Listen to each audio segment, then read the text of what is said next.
And the Good Morning Kenya show continues, and the segment on air right now is the Western Spectrum. It is coming to you live still from Kisumu, and we still at Mirage Palace, this fantastic hotel that continues to give us this chance to air this show live your way from the lakeside city of Kisumu. So definitely when you are in Kisumu, you may want to pass by the Mirage Palace and sample them out. But then again, today we are talking about youth entrepreneurship. Today being the 2nd of February 2026, President William Ruto is in Kisumu, and he will be presiding over the disbursement of the Nyota startup, startup fair, or the capital here in the lakeside city of Kisumu. And the youth drawn from Kisumu itself, from Homa Bay and from Siaya, will be converging here in Kisumu to collect, or rather to be given those facilities. And we expect speeches from the president, also from the PS for Youth Affairs, that is Fikiride Jacobs, and also the SMEs, PS, or rather the PS in charge of SMEs, that is Susan Mangeni. All those speeches will come to your way later on when that exercise kicks on. But for now, just a preemption of what is to come. I have my guests here, one Victor Omolo and Samuel. They are youth entrepreneurs based in Kisumu, and I want to get their opinion on some of the facilities that are available for the youth, and in terms of because we understand that there is a high rate of youth unemployment in Kenya, and one of the avenues through that have been advanced to go around this way is youth entrepreneurship. But do we have those facilities that are needed to support the youth? And that is going to form the basis of our conversation this morning. My name is Wycliffe Okech, and straight on, Victor. Yes. How is your morning? My morning is great. Mm-hmm. We are hosting the president. Mm-hmm. The weather also looks calm. Yeah. Yes. Samuel, how in the county? Well, just nice, because we expect the president today, and we are sure that he's going to, engage the youths, and on Nyota, we'll see how youths will progress. Right? Yes, we'll get to understand what the president. But then for the longest time, there have been complaints of youth neglect. The youth themselves have been complaining, okay, we are going to school, but then we are not having the jobs. The jobs are scarce. And one of the avenues that have been advanced to go away around this place, this issue, is through entrepreneurship. From where you sit, Victor, do you feel that the Kenyan youth is still neglected, or there are avenues to go around it? Well, as we all know, we as a Kenyan people, we have a large number of the youthful population, and that means we need a proper model that can sustain all these youths. I want to say that youths are not going to school to get jobs. I heard Malema in South Africa the other day said very clearly that youths are actually not going to school to get jobs. Youths are going to school to expand their knowledge. So as much as we may talk of youths being neglected, at some point we may also call out the youths that as we go to schools, as we go to training institutions, as we go to various technical institutions, the universities, what we are expanding there is knowledge, so that we can be able to also come up with new jobs. But apart from that, the few that we have cannot sustain us all, because unless we have a regime change, that is when we can think of, or rather, unless the leaders that we are putting in place, some of our leaders, some of the politicians, I rather call them politicians, we put in place, do not think deeply when it comes to bringing investments in the country that can support, or rather can create jobs for these youths. Some are, you will wonder that you have an MP, someone who represents our constituents in parliament. This person never stepped any training institution. When he's in class 4, he's in class 5. This is the same person that we are expecting to create jobs for the youth. Himself, he has no skills, or rather the training, to bring new ideas into the field. How do you expect such a person to come to you to give you jobs? Talking of negligence, about negligence, you cannot say negligence. We have various funding platforms offered by the government. Yes. Before we get that, have different facilities, and today it's all about Nyota, but then there are other facilities that I want to know if the youth, Kenyan youth, are really aware of these facilities. But then, Samuel, financially speaking, are the youth included? Okay, yeah. I think youths try to be, fixed into this financial space, and I want to concur with my brother Victor by agreeing with him that financial opportunities or jobs is not a matter of attending classwork or going to school. This means that by giving youth, especially those who didn't get opportunity to to advance to another level of learning, we need to give youth sustainable opportunities or platforms to advance themselves on matters finance.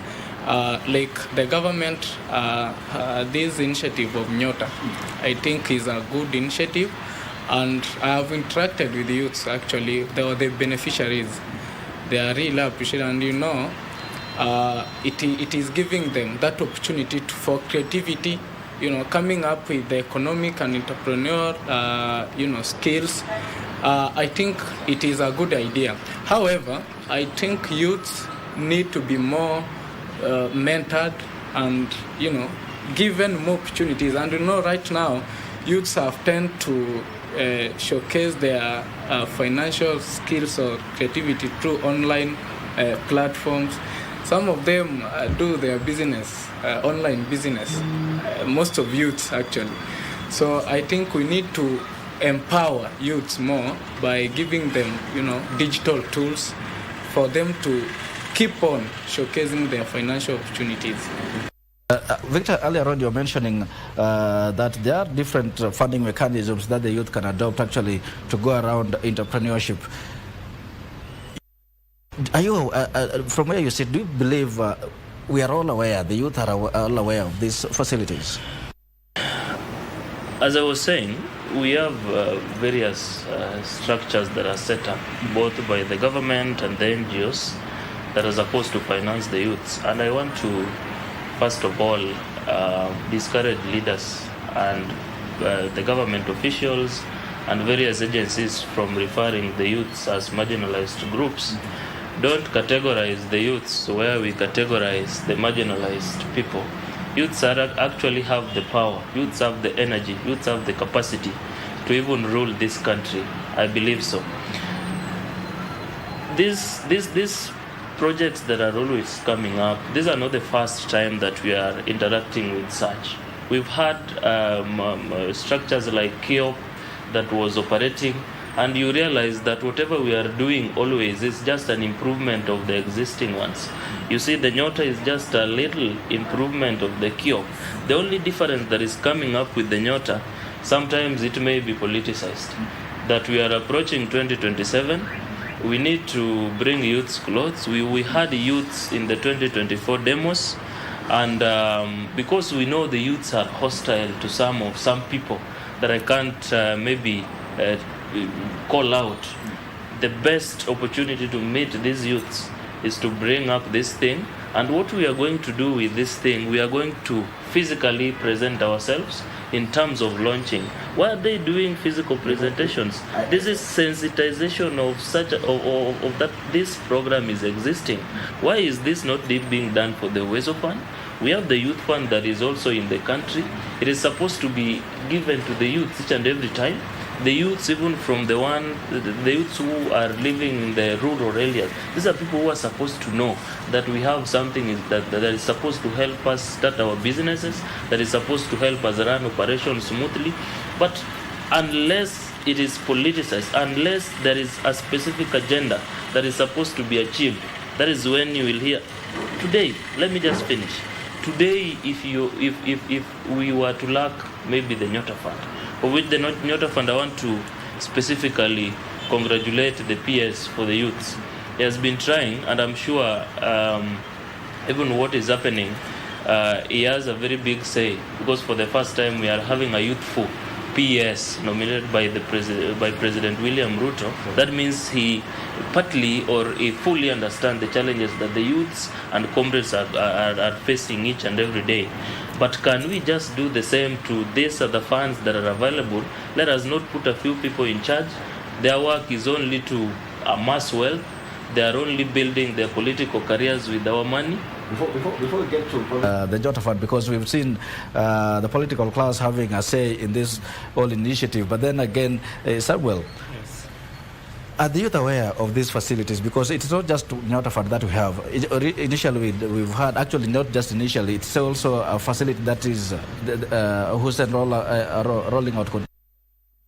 That is the Hustler Fund. We've got the Youth Enterprise Development Fund. We've got the Weather Fund.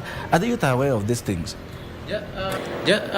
Just as I said earlier, that I think youths need to be, more empowered, because these facilities are there, but at some point seemingly are not there, because the facilities that they are there, youths tend to access, but some don't access. They are for the few, but the facilities are there, but not in. What do you mean when you say they're for the few? They're for the few, because you get a youth is thinking of, is having that business idea, but now accessing a facility, you get that they are only for the few, that we give this one to do this, but some of them, for example, those who are from remote areas, they don't access these facilities, because some of these facilities are being politicized, as my brother Victor Molo said. Yeah. So from where you sit, you believe that there's no enough sensitization from the side of the government, or from the side of those that are charged with the mandate of rolling out these facilities? But I want to say this, that at least I can see this government of His Excellency President William Ruto trying to, putting some mechanisms on how youths are going to access these few facilities. Let me say few facilities, because the reality is that as a country we lack more or enough facilities to empower youths in terms of financial approach. Now, you have seen even in Nyota, before you are given that, let me say funds, you are trained, yes, you are mentored, and that is a good, initiative. So I think mentorship and trainings, they are more important as far as those facilities are concerned. Yeah. Victor, it's not just the Jota Fund that we have. You've mentioned we have different facilities. What are some of those hurdles that yourself you faced and the Kenyan youth in general they face in terms of accessing these facilities? There are a lot of challenges when we talk of hurdles. First, let me mention that yourself, if you had two types of coats, one is, yes, both may be well polished, but as you move out of the house, each and every day you realize that people love one coat each and every time. Therefore, you stop wearing the other one most often. You put it at the back of the shelf, and then now each and every time you have to dress in that coat which people love. The same has happened with whatever we call the enterprises that have been formed for the youth. You find that as soon as they realize that one particular fund is not serving the purpose of the government, not the purpose of the youths, it tends to be deteriorated in terms of performance. Then that is how it goes down until no one talks of it. Right now, people may be talking about Nyota because leaders from across the divide are seeing the president coming to each and every region, launching the note alongside other leaders of that region. So you find that people are talking about Nyota. As they talk about Nyota, someone is out there now amassing what is meant for the youth that has been there even before Nyota. That includes the Uwezo funds that you were saying, the youth fund that uses. Those people right now are very quiet and they are not mentioning a lot about these opportunities for the youths. Just on that very note, does the youth just sit and wait to be told these facilities are available, or the youth themselves should be proactive enough to follow up and do their research and find out how these facilities can be accessed? Why don't we take the energy that we employed in Nyota to also use in these other platforms? We had if we were to leave youths to know Nyota by themselves, maybe probably there are even youths without smartphones. There are youths without the TV, maybe the televisions. The SMSs were sent. Why don't we have the same energy informing the youths that you are now 18 years, we've noted that you recently took UID. There are opportunities you may wish to venture. We know that you are a young man, you may not be having a lot of funds. Why don't you take advantage of this, the one for your choice? Okay. About the hurdles, the challenges, I think there are two main challenges that I've noted. Number one, we've not really invested in financial literacy. The youths have not been really sensitized on how they should use the kind of funds that they... Because if you see what is always happening, you will realize these trainings are often offered shallowly when there is need. Like now, I was very keen on the trainings that were ongoing all over the country. You will sit down with the people for 2, 3, 1 week, and you tell them they are now ready to use 25,000 or 50,000 to start a business. Tell me how someone who maybe never touched 10,000, you want to give him 25,000 with some 2 ideas for 1 week that is supposed to start a business, and that business is supposed to grow and grow the economy. I think that is a very wrong approach of doing things. If we want to be serious about doing things, why don't we identify these opportunities ourselves, find appropriate ways to fund these opportunities, then now call the youths. We now have these enterprises. Can you now bring your skills? Can you now bring yourself and let us make the GDP of Kenya be a little bit higher? That is when we can now start saying that we met youths, we helped youths, they are earning a lot. But otherwise, the funds that are being disbursed, many youths are using it kupiga sherehe. Yes. Let me pick your mind on what you believe on what you've noticed are some of the hurdles when we try, or rather the youth try to access these facilities, let alone the Nyota Fund. You mentioned earlier we've got different facilities for financing youth entrepreneurs. What are some of the hurdles in terms of accessing all this?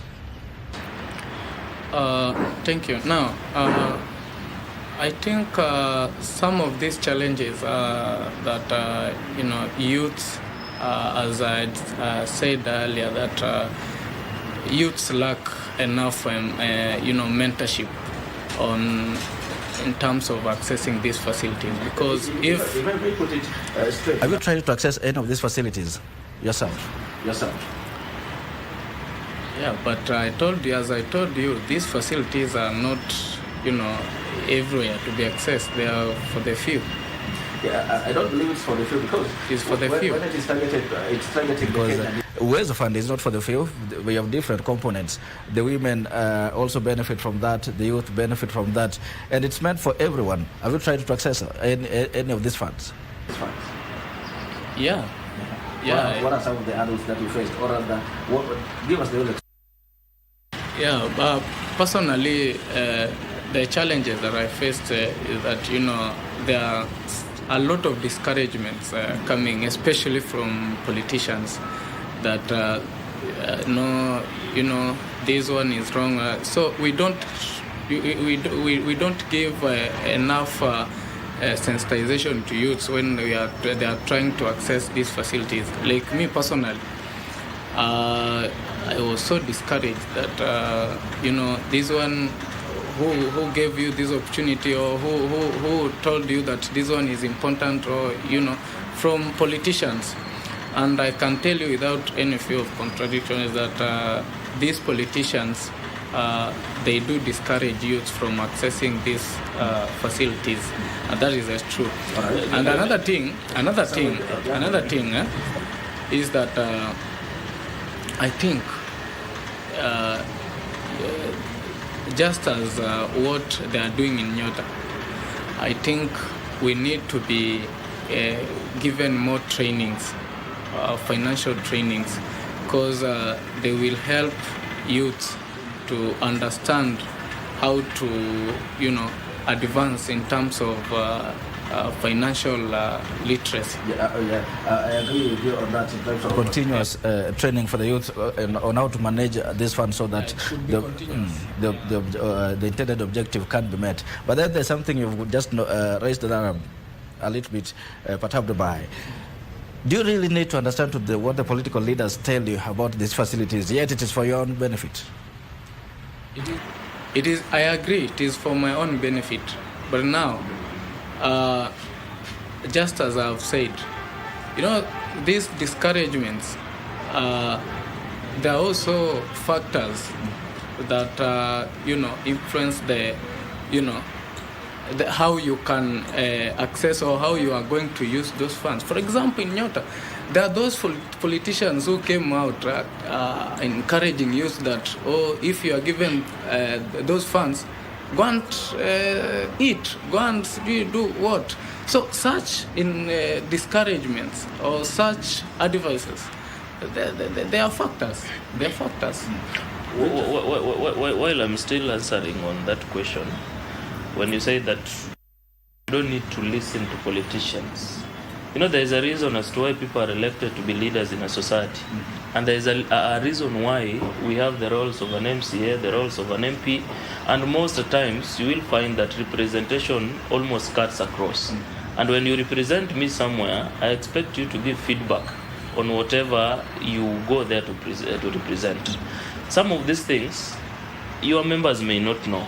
As a leader, as a politician, we expect you to expand in every political divide or in every gathering that you are meeting your constituents. We expect you to expand to the parents so that the parents can expand to their children. We expect you to expand this kind of opportunity to the youths so that they can take advantage of it. Let us not elect you and you are also there. Now differentiating you with your constituents is becoming a problem because you are all thinking in the same line and we don't know who is now representing who. We need people who, when we elect you outside there, when you are given the leadership mandate, we expect you to act according to the mantle that you are given. And the reason as to why I'm mentioning leaders, there are leaders and there are politicians. Let us differentiate politics in all these things that we are doing. The interference, the political interference that is always coming out of these things, is what affects this thing the most. Exactly. And the thing that we do in this country is rewarding our loyalists. You find that as Omolo Victor, you climb the ladder and then you now forget about competence and integrity that you've been preaching to the people. You now start rewarding loyalists, and you don't reward loyalists in terms of how competitive they are in this post. Every human has his or her place where he or she can serve best. Let us just keep this confines of youth entrepreneurship and the financial. Yes. That's where I'm coming from.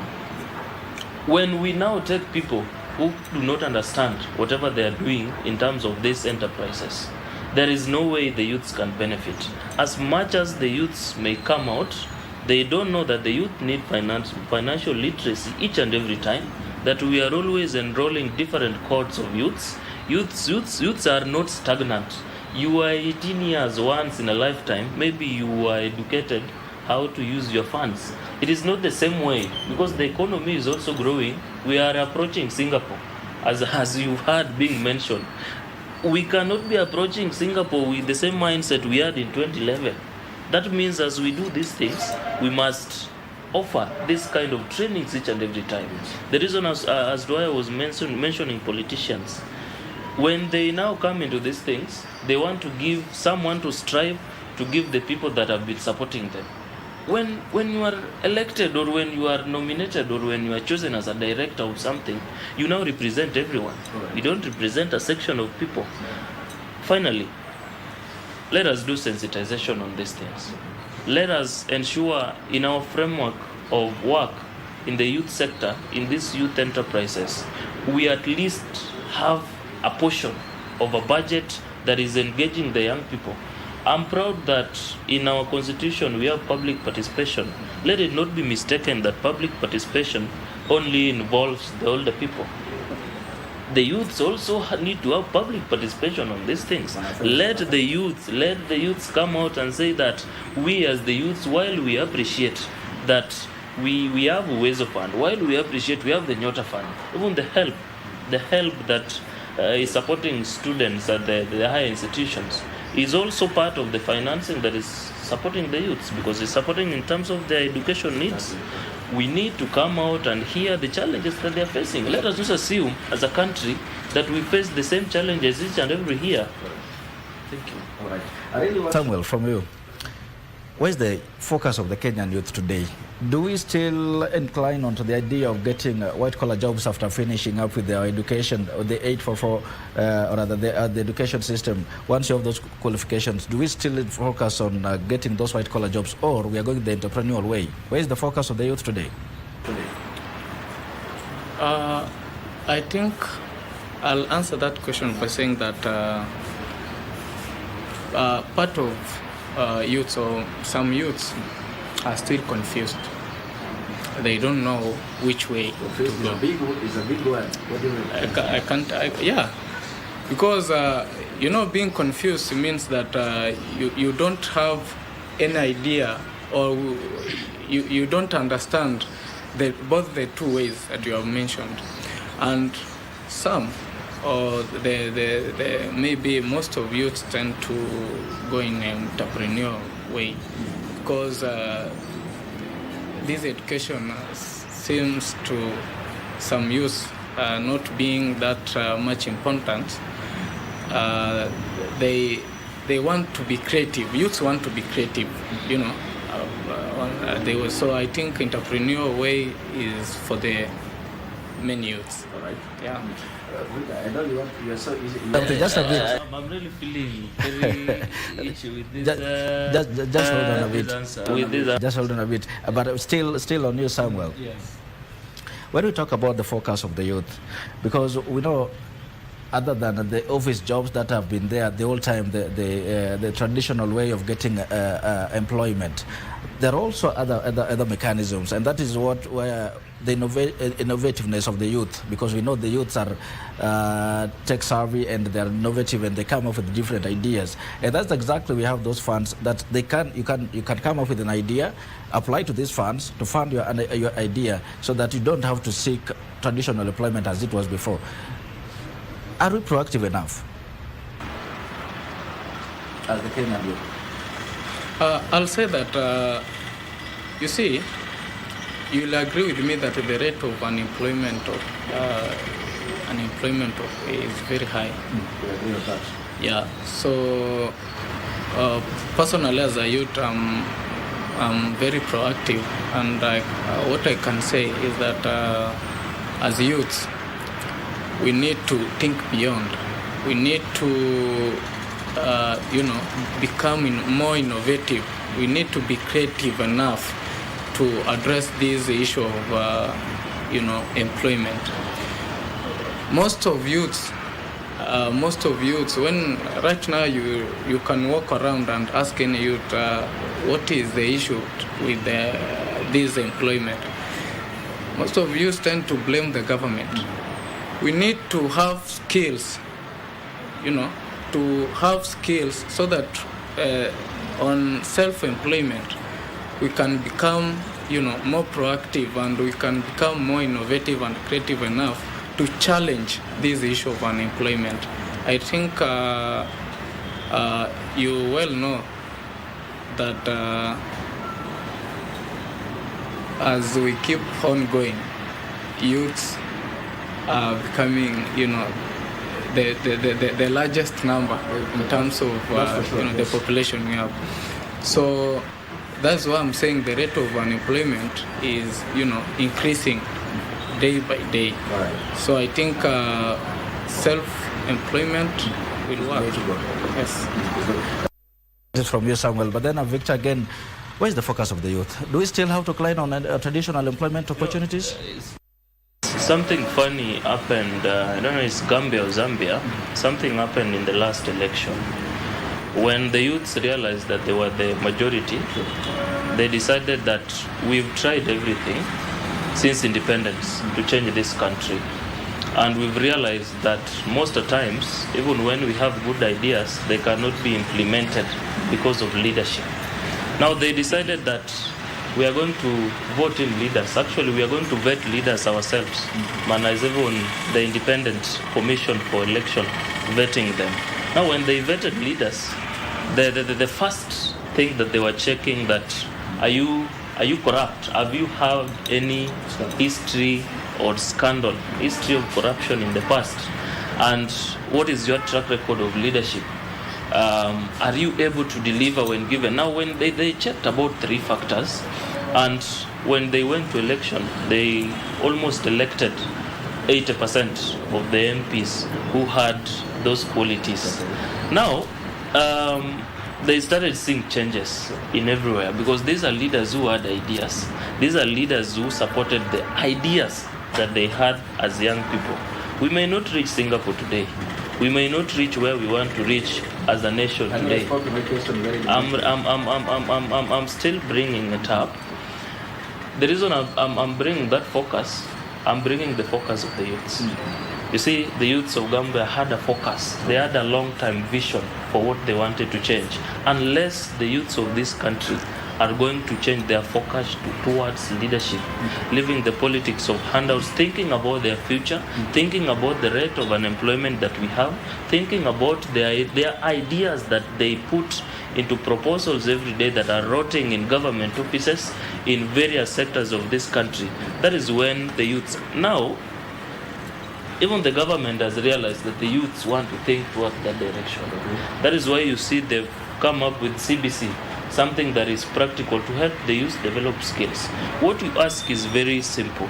We cannot assume white-collar jobs and now all be creatives. And we cannot all be creatives and leave the white-collar jobs. The truth is just we must balance the same. We must have someone working in the bank, for me, someone working in the street to go and withdraw my money. So the only thing we need to do is to ensure that the people that we are putting in place are able to accommodate our ideas that we have in place. The youths are very bright people, full of ideas, full of energy, full of activeness. That proactive factor is in them. That's what it's right. For just a minute to wind up. And then Samuel, we have spoken about the assertiveness, the proactiveness of the youth. And from where you sit, for these facilities to function properly, for they to achieve the intended purpose, what do you think should be done in just under a minute as we wrap up? Before I answer that question, I want to agree with my brother Victor Molo here that I think youths should be given opportunities, in terms in political space, leadership, to showcase their skills. Let us erase this issue of having old people in serving in higher offices. We should give youths an opportunity to showcase their skills. Now, back to your question. I think mentorship, as I said earlier, it is very important. I'm still on that. Mentorship is very, very important. Number 2, I think we should, sensitize youths. We should sensitize youths through digital platforms because nowadays youths understand digital language than even any other language. So I think we need to do more sensitization. We need to, give platforms to youths to showcase their, creativeness and innovativeness. Thank you so much. And Victor, as we wrap up just in 1 minute, what ways should the country adopt to ensure that these facilities that are meant for the youth actually realize the objective? Because of time, I only want to say one point. Personally, as Keromolo Victor, MCA Market Milimani Ward 2027, one of the things that I intend to fight in this country is corruption. May, if it is possible, let the government form a multi-agency team, just like we have the ethics and anti-corruption unit that is covering the whole sector. Can we form a multi-agency that is combining all these forces together, that is bringing together all these sectors that are providing finance to youth, so that we have at least check-ins going in every day, knowing that these people, are they working with the funds that we are giving them? Who is the beneficiary? How are the beneficiary operating? So let us just have a multi-agency team that is consolidated by the government, that is doing their work, that their mandate is fully to understand and to make sure that the youth funds are doing the intended purpose that they are intended to. Thank you. Thank you so much. The discussion we've been having here this morning regarding youth entrepreneurship, because there is that shift actually from the traditional avenues of employment, that is the white-collar jobs that the people have been running after the whole time. But then now there is a paradigm shift in terms of solving the whole issue of youth unemployment. One of those avenues is through youth enterprise and youth entrepreneurship. But then in terms of facilitating all this, the government has definitely availed funds through different mechanisms. Nyota is just one of them that the youth need to play that proactive role in terms of following up and accessing. Well, like I mentioned earlier, the president is expected from around 10 actually to lead the disbursement of Nyota business startup capital at the Mamboleo grounds, and definitely will bring those proceedings to you live later on. That is the discussion we've been having here with my two guests, that is Victor Omolo and Samuel, and I believe you've earned a land and been educated enough regarding this whole issue of youth entrepreneurship. Until next time, my name is Wycliffe Okech, and I want to appreciate you, for the viewer, for availing time to listen to this entire conversation.